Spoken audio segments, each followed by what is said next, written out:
श्री स्वामी समर्थ. मी ना आज हे सुंदर असं पाटावरचं आसन तयार केलेलं आहे.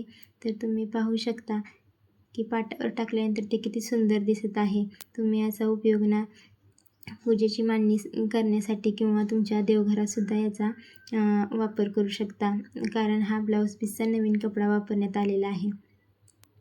तर 18.5 बाय 13.5 इंचाचा ब्लाऊज पीसचा कपडा कट करून घेतला व नंतर तो व्यवस्थित कडेकडेने फोल्ड करून त्याला टिप देऊन घेतली. नंतर अशी ही एक कापडाची पट्टी तयार करून घेतलेली आहे आणि त्या पट्टीला ना आपण खालच्या बाजूने व्यवस्थित लेस लावून घ्यायची आणि ती लेस लावून झाल्यानंतर ना ती पट्टी अशी व्यवस्थित चुन्या पाडून घ्यायच्या. त्या कापडी पट्टीच्या व्यवस्थित चुन्या पाडून घ्यायच्या आणि त्या मेन पिसावरती अटॅच करून घ्यायच्या.